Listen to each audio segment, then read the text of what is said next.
నిర్వహిస్తున్న కథల బహుమతి పురస్కారం అందుకున్న శ్రీ యమున గారికి ముందుగా నా అభినందనలు. యమున అంటే ఒక నది.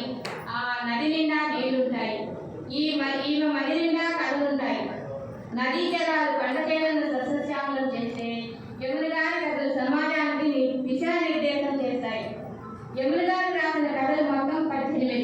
అంటే అష్టాదశ పురాణాలు ప్రసిద్ధికెక్కినట్టుగా ఈ 18 కథలు మంచి మంచి పెద్ద పత్రికల్లో స్థానం సంపాదించుకున్నాయి.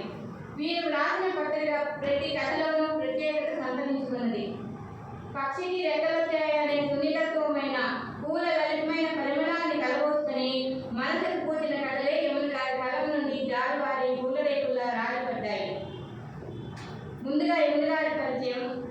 ఆమె పుట్టి పెరిగింది విజయవాడ, స్థిర నివాసం హైదరాబాద్.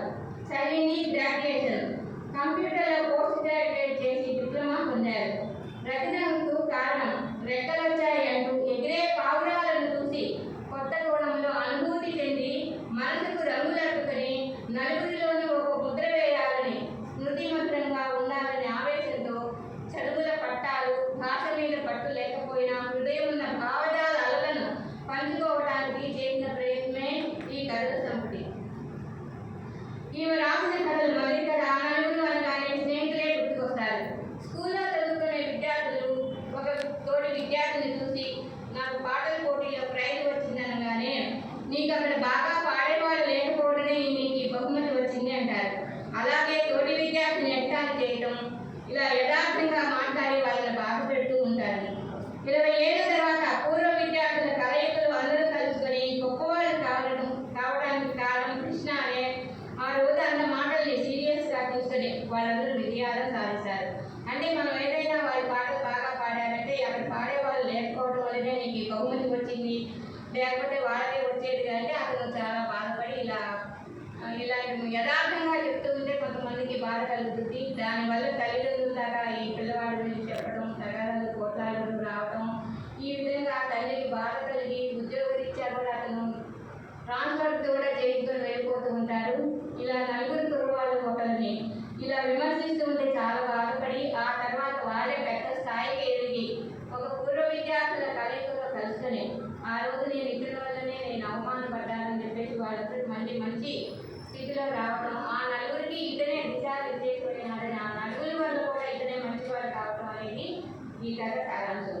ఇంకా రెండవది ఆట గురించి చెప్పాలంటే, ఆట అనేది IPL T20 ఆటలు వస్తున్నాయి కదా, అందరూ ఆట ఆనందం కోసమే ఆదాయం కోసం కాదు అని బెట్టింగ్లు ఫిక్సింగ్లతో ఆడుతున్న ఆటని మర్యాదగా నాశనం చేయకూడదని, చిన్నప్పుడు పిల్లలను ఏడిస్తే మాన్పించడానికి చాకులు ఇస్తానని, బాగా చదువుతుంటే సైకిల్ కొనిపెట్టాలని ఆశ పెడుతూ ఉంటారు. ఇలా లంచం పెట్టడం వలన ఏడుపు ఆపేస్తారు పిల్లలు. పెద్దయ్యాక కూడా లంచం తీసుకోవడం అలాంటి పిల్లలు చేస్తూ ఉంటారు. క్రికెట్ ఆటలో బెట్టింగ్లు ఫిక్సింగ్ల వల్ల పోలీసులు వచ్చి అరెస్ట్ చేయడం, దానివల్ల అవమానపడటం అనేది జరుగుతూ ఉంటుందని, ఆటలో అలాంటి అపజయాలు ఉండకూడదని, ఆటను ఆటగానే చూడాలని, డబ్బుతో కనుగొట్టని చెప్పి చక్కగా తెలియజేశారు. ఇంకో కథలో కాలం నిర్ణయం. భార్యాభర్తలు అన్యోన్యంగా ఉన్న సమయంలో వాళ్ళకి దేవుడు అన్యాయం చేసినట్టుగా అనారోగ్యంగా ఉన్న భార్యని తీసుకువెళ్ళిపోవటం, భర్త ఒంటరి వాడవటం, అతని తల్లి కొడుకు కోడలు ఉన్న వేరే ఊళ్ళో ఉన్న అతను తీసుకుని వెళ్ళి వాళ్ళని చూడటానికి ఇంట్లో అట్టపెట్టుకుంటే ఆ వంట కాలిపోయిన దిగులుతా ఆయన ఒంటరి వాడు కావడం ఇలా జరుగుతూ ఉంటాయి.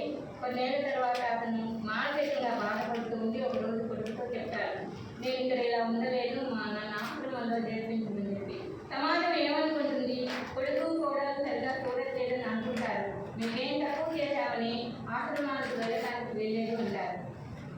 మీరు సరిగా చూడట్లేదని వెళ్ళటం లేదు, అక్కడ ఎంతోమంది అనాథ పిల్లలు ఉంటారు, వాళ్ళకి చదువు చెప్పవచ్చు, వాళ్ళని విద్యార్థుల్ని బాగా.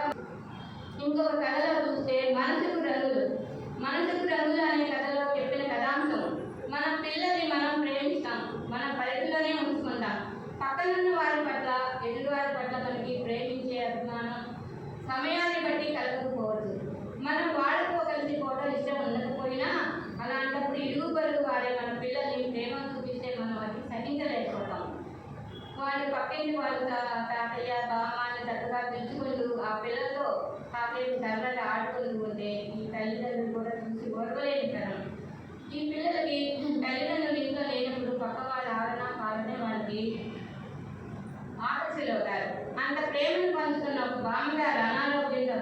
ఇష్టపడితే ఈ పిల్లలు ఆమెను చూడాలని చాలా తాపత్రయపడతారు. ఇంత మంచి వ్యక్తి కోసమైనా నేను మనసుకు వేసుకొని వీళ్ళని అభిమానించకపోవడం నాదే తప్పు అనుకొని ఆ తల్లి నిజంగా తెలుసుకొని అప్పటిదాకా ముసుగు అనే ఆత్మ న్యూనతా భావాన్ని తొలగించుకొని మనసును ప్రక్షాళన చేసుకుంటుంది అనే ఒక కథ అందరూ బాగా చదవవలసిందే. కొత్త కోణం అనే కథ జీవితానుభవాన్ని గీత ద్వారా బోధన ద్వారా తెలియచేస్తుంది. మనకు ఎన్నో సమస్యలు ఉంటాయి, వాటిని పరాయి వాళ్ళతో మనం చెప్పుకోలేము కదా, అలాగూ వాళ్ళతో పంచుకోలేము. ఎవరికీ చెప్పుకోలేక అవమాన భారంతో కుంగిపోవడం తప్ప మరేమీ ఉండదు. బయట ప్రపంచంలోకి అడుగు పెడితేనే కొన్ని విషయాలను మనకు తెలుస్తాయి. మన సమస్య చిన్నదిగా ఉన్నా కూడా ఎదుటి వాళ్ళ సమస్యలు మనకంటే పెద్దగా ఉన్నాయని బాధపడతాం. ఇంట్లో భర్త వలన బాధలకు గురైన ఒక భార్య భర్త పెట్టే బాధల్ని భరించలేకపోతుంది. 60 ఏళ్ళు పైబడిన ఒక స్త్రీ ఒక పార్కులో ఆమెకు పరిచయం అవుతుంది. ఈమె రోజు సాయంత్రం 5 గంటలకు వచ్చి 6 గంటలకి తిరిగి వెళ్ళిపోతుంది. ఏమిటా అనుకుంటూ ఉంటుంది. ఈమె భర్త పెట్టే బాధల్ని ఎవరికీ చెప్పుకోలేదు. ఆమెకు చెప్పుకోవాలి అనుకుంటుంది కానీ మనసు రాదు. ఒకసారి ఆమెతో పరిచయం అయ్యి మా ఇంటికి రండి ఆహ్వానిస్తుంటుంది. ఆ పార్కు స్నేహితురాలతో ఈమె వాళ్ళ ఇంటికి వెళ్తుంది. వెళ్ళాక ఆమె కూర్చోండి చెప్పి మా ఇల్లంతా చూపించి పరిచయం చేస్తుంది. తీరా ఒక గదిలోకి వెళ్ళాక ఆమె భర్త కదలలేని స్థితిలో పడి ఉంటాడు. మాట్లాడలేడు, మూతి వంకర పోయి ఉంటుంది. ఇలాంటి భర్తతో ఈమె ఎలా గడుపుతున్నది అంటే ఎంతో ఆత్మస్థైర్యం కావాలి. ఇంట్లో ఇంత బాధ్యతను పెట్టుకొని పార్కుకి ఈమె ఎలా రిలాక్స్గా ఉండగలుగుతుంది అని అనుకుంటుంది. కానీ ఆమె వచ్చేది అక్కడ పార్కులో సరదాగా గడపడం కోసం కాదు. 24 గంటల్లో 1 గంటైనా బయట ప్రపంచాన్ని చూసి అక్కడ ఉన్న శక్తిని మళ్ళీ మూటగట్టుకొని ఇంటికి వెళ్ళి తన భర్తతో ఈ సమస్యలు పరిష్కారం ఉండాలనే ఉద్దేశంతో అడ్జస్ట్మెంట్ కావాల్సిందే అనుకొని ఇంటికి వెళ్తుంది. ఆ పార్కులో పిల్లల్ని ఆడించడం, పెద్దవాళ్ళతో సరదాగా పలకరించడం, వాళ్ళ కష్టసుఖాలను తెలుసుకోవడం చేస్తూ ఉంటుంది. అంటే ఆమెకు ఉన్న కష్టాన్ని మర్చిపోయి పార్కులో 10 మందికి వాళ్ళ కష్టాలను తెలుసుకొని వాళ్ళ సమస్యలను అడిగి తెలుసుకోవటం వల్ల ఈమె ఈ గీత బోధనలో కొత్త కోణాన్ని తెలుసుకున్నానని చెప్పి భర్త పెట్టే కష్టాలను కూడా ఇంకా మర్చిపోయి ఆమె ఆత్మస్థైర్యాన్ని మెచ్చుకొని నేను కూడా రేపటి నుంచి ఇలాగే ఉండాలనే ఒక ధైర్యంతో ఇంటికి వెళ్తుంది. ఇలాంటి మంచి కథలు సమాజానికి అందించిన యమున గారికి మరోసారి ధన్యవాదాలు. అర్థం అనే కథ నిజంగా అర్థం లాంటిదే. వాస్తవాన్ని కళ్ళకు కట్టినట్టు చూపిస్తుంది. తల్లిదండ్రుల పోలికలు పిల్లల్లో కనిపిస్తాయంటారు. తను ఒకప్పుడు ఏం చేసింది, సిటీలో పెరుగుతున్న అతన్ని పెళ్లి చేసుకుంటుంది. అత్తగారు మామగారు పల్లెటూరికి రమ్మంటే ఇక్కడేముంటుంది, పల్లెటూరులో అంతా మురుగు కాలువలు, కప్పులేని బాత్రూమ్ గోడలు ఇవన్నీ ఎక్కడ పడితే అక్కడే ఉంటాయి, పేడ వాసన రొచ్చు కంపు అంటుంది. పిల్లల్ని వేసవి సెలవులకు పంపించమంటే అక్కడ ఖాళీగా అక్కడికి రమ్మంటే వేసవి సెలవుల్లో పిల్లలు పాడైపోతారు, ఇంట్లో ఉంటే వాళ్ళని డ్రాయింగ్ కానీ ఇంకేదన్నా పెయింటింగ్ కానీ నేర్పించదు అని చెప్పి తను అలా పల్లెటూరికి వెళ్ళడు. అదే తన కొడుకు పెరిగి అమెరికా వెళ్ళిపోయిన తర్వాత నువ్వు ఎప్పుడు వస్తున్నావు అంటూ కొడుకుని అలా అడుగుతూ ఉంటుంది.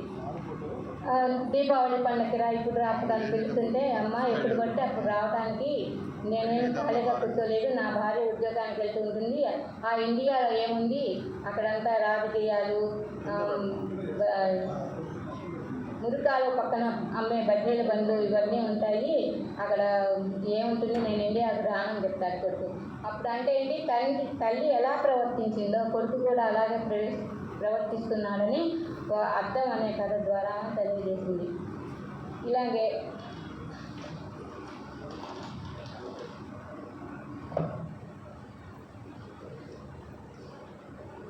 అనేది తల్లి మౌనంగా ఎందుకు మారిపోయిందో కొడుకుకి అర్థం కాకపోయినా ఆ భార్యని అడుగుతాడు. భార్య శాంభవి లేదని చెప్తుంది. తన స్వగ్రామంలో తీసుకువెళ్ళాక తల్లి మౌనం ఎలా ఉంటుందోనే తెలుసుకుపోతాడు. ఇంట్లో ఉన్నప్పుడు తల్లి ఎలా మౌనంగా ఉంటుంది, ఆమె సొంత ఊరికి వెళ్ళిన తర్వాత అక్కడ ఉన్న పరిచయస్తులందరినీ తెలుసుకొని ఆమె మనసుపైన బలమైన ముద్ర వేస్తుంది. ఈ కథ జీవితపు విలువల్ని, జీవన మాధుర్యాన్ని కళ్ళ ముందు నిలవజేస్తుంది. శివోహం అనే కథ.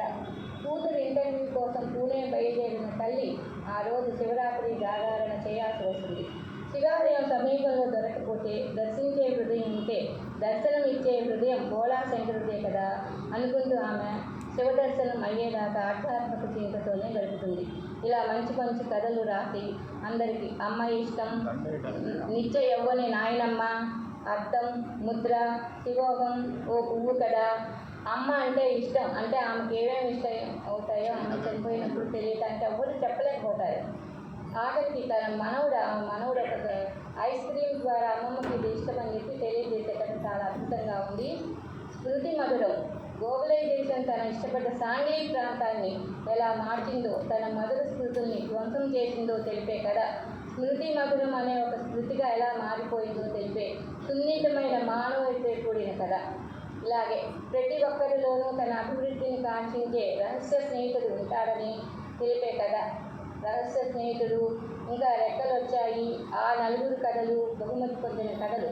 ఆ కథల్లోకి వెళ్ళి మీరు చదివితే అంతరించిపోతున్న మానవ సంబంధాల గురించి, విలువల గురించి, సీరియస్గా బాధపడే వారికి రెక్కలు వచ్చాయి అనే కథా సంకలనం తప్పక నచ్చుతుంది. ఇంత మంచి కథా సంకలనాన్ని సాహిత్య అభిమానులకు అందిస్తున్న ఉన్నత విద్యావంతురాలైన యమున గారికి మరోసారి అభినందనలు తెలియజేస్తాను.